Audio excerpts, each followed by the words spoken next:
30। হ্যাঁ হ্যাঁ হ্যাঁ, আরো আরো, তাড়াতাড়ি তাড়াতাড়ি। বুক ডাউনের পর আবার ডাম্বেল উঠাই তুই।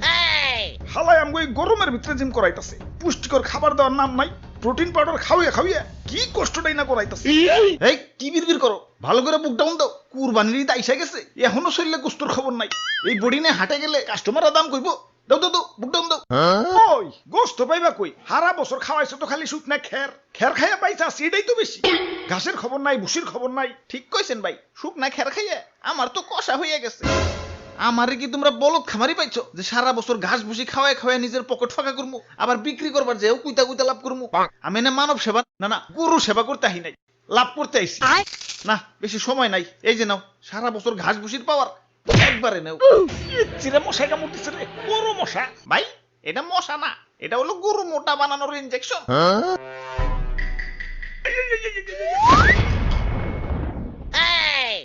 এইবার ঠিক আছে, এইবার ভালো দাম পাওয়া যাবো। যাই হাটে যে গরুটা বেই চাহি। ওরে ভুয়াপুরে, ইয়া সাতা কই দছ, ইয়া মেম্বার আমি না তুমি? সরি মেম্বার সাহেব। আমি হইলাম এই এলাকার একজন গণ্যমান্য ব্যক্তি, মান সম্মান ধরে রাখার জন্য ইয়া নিয়ত করছি এবার সবচেয়ে দামি গরুটাই কুরবানি দিব।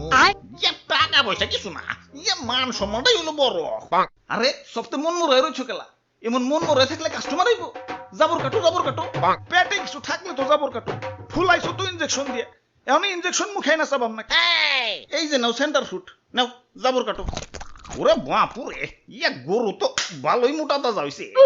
ইনজেকশন দিছো নাকি? আরে কি যে কোন, গরু তো আমার ফলমূল ছাড়া কিছু খাই না। এই তো একটু আগেও 10 কেজি আপেল সাবার করে দিল, দেখেন না পেটটা কেমন ফুলে রয়েছে। হালার খামারি, ইনজেকশন দিয়ে ফুলিয়ে এখন কইতেছ 10 কেজি আপেল খেয়ে পেট ফুলাইছে। কি বিশ্বাস হইতেছে না? দেখেন গরুর মুখ দিয়ে এখনো ফল ফ্রুটের গন্ধ পাইবেন। ওরে শয়তান, তাহলে সেন্টার ফুডে লেগে দিছো। যা সেন্টার ফুডে খাম না। তা গরুর দাদা দাম কত? বেশি না, মাত্র 10 লাখ। বাপরে, এত দাম? গরুর দামই তো চাইলাম না, সারা বছর গরুর যে আপেল কমলা খাওয়াইছি ওটির দাম চাইলাম মাত্র। এখন দাম বেশি হইলে ওইটা নেন। না না, আমি হইলাম মেম্বার সাহেব, এই এলাকায় আমার একটা ওয়েট আছে। এই সুখ না গরু নিলে এলাকায় আমার মান সম্মান থাকবো, আমার ওইটাই লাগবো। এই যে নাও টাকা দিয়াও, গরু আমাকে দিয়া দেও।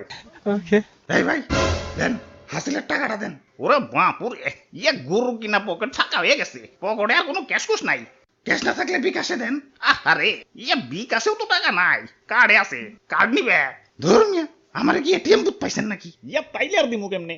ইয়া যাই হাসিলের টেয়াটা মনে হয় পাইসা গেল। আরে মেম্বার সাহেব, কার্ড থেকেও তো বিকাশে টাকা ঢুকান যায়। প্রথমে বিকাশ অ্যাপে লগ ইন করে অ্যাড মানিতে যান, কার্ড টু বিকাশ সিলেক্ট করে ভিসাতে ট্যাপ করেন। যেহেতু আপনার ভিসা কার্ড, আপনার বিকাশ অ্যাকাউন্ট সিলেক্ট করে টাকার পরিমাণ দেন, তারপর আপনার কার্ড স্ক্যান করে তথ্য আপডেট করে ফোনে আসা ওটিপি সাবমিট করেন, ব্যাস অ্যাড মানি হয়ে গেল। আর হ্যাঁ, পরবর্তী লেনদেনের জন্য আপনার কার্ড অটো সেভ হয়ে গেল। হ্যাঁ পাইছি, যাই গে, ভালো থাকেন, ঈদ মোবারক। মেম্বার সাহেব, গরুটা কিনা জিতছি। একে তো খামারির যন্ত্রণায় বাঁচি না, তার উপর কাস্টমার খালি পাছায় থাবুর মারে, পাছাটা আমার লাল হয়ে গেল। খালি একবার দূরে থেকে মুক্ত সবটির খবর আছে আজকে। কিরে তোর পাছায় গোবর ভরানো কেন? আরে ভাই এটা সেলফ ডিফেন্স, কেউ পাছায় থাবুর দেওয়া তো দূরের কথা, পাছায় হাত দুলানোরও সাহস পাইব না। এই নাও নাও, তোমাকে গরু নিয়ে বাড়ি যাও, শক্ত করে ধরো, গরু কিন্তু হেভি ডেঞ্জারাস। ওরে বাপুরে, ইয়া সাতা কই দছ, ইয়া মেম্বার আমি না তুমি? সরি মেম্বার সাহেব।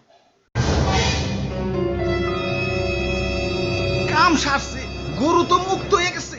গরু এটা যে ডেঞ্জারাস, সবটা পালাও পালাও, দৌড়াও দৌড়াও। ওই তোরা আমার দৌড়ের সাথে পারবি?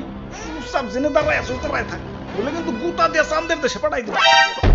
মেম্বার সাহেব নড়াচড়া করেন না, গরু কিন্তু খেপে গেছে। অনেকক্ষণ ধরে তোকে অত্যাচার সহ্য করতেছি। ওই তোরা গরু কিনতে আসছিস, গরু কিনবি, পাছায় থাবুর দেওয়ার কি আছে? আরে স্যার, পাছায় থাবুর না দিলে গরুর ভালো মন্দ বোঝা যায় নাকি? তোমরা যে কি পরিমাণ ভালো মন্দ বুঝো সেটা তো দেখলামই। ইনজেকশন দিয়ে গরু ফলাইছে আর তোমরা ধরতেই পারলা না। আরে তুমি না কইলা ফল ফ্রুট খাওয়া ফলাইছো? মিছা কথা কয়, বিশ্বাস না হলে দেখেন মুখে এখনো ফল ফ্রুটের গন্ধ আছে। হই চুপ, হই চুপ, হই চুপ, হই চুপ, হই চুপ। অনেকক্ষণ ধরে তোকে অত্যাচার সহ্য করতেছি। আরে আমি গরু, আমারে মুসলমানটা কুরবানি দিব, আমার আত্মা ধন্য হয়ে যাইব। আর তোমরা বদমাশ খামারিরে আমাকে শরীরে বিষ ঢুকাই আমাকে শরীরের 12টা বাজিয়ে দাও। আরে আমার মাংস খাওয়ার পর যে তোমাকে শরীরের একটা বাজবো সেদিকে খেয়াল আছে? ওই একটা ইনজেকশন আনতো, হালার পাছায় হান দিয়ে দেই। ইয়া দুষ্টু খামারি, আমার টাকা ফেরত দাও। ওই তোমরাও দোয়া তুলসী পাতা না দেন নাম্বারে করে কেমনে জানি করে টেকা কামাইছো এলাকায় খুব সম্মানী ব্যক্তি হয়ে গেছো গা। কুরবানি দিবে তো আবার লোক দেখানো আল্লাহর দরবারে পৌঁছাবো কিনা সন্দেহ। আচ্ছা না পৌঁছাইলো গরিব মিসকিনের কাছে তো পৌঁছাইতো। এখন 10 লাখ 20 লাখ টাকা দিয়ে যে ফার্মের পোল্ট্রি গরু কিনতেছো এত তো গরিব মিসকিনের হক নষ্ট হইতেছে। এগুলোর ভিতরে কষ্ট পাইবে ফুল আইছে তো ইনজেকশন দিয়ে। এত অতিরিক্ত দাম দিয়ে পোল্ট্রি গরু কিনে টাকা অপচয় না করে সঠিক দামে দরকার পড়লে কয়েকটা গরু কিনো। এখন লোক দেখাও যাই করো কমসে কম গরিব মিসকিনরা তো পেট ভরে ঈদের আনন্দ করতে পারবো। জি স্যার ঠিক কইছেন স্যার।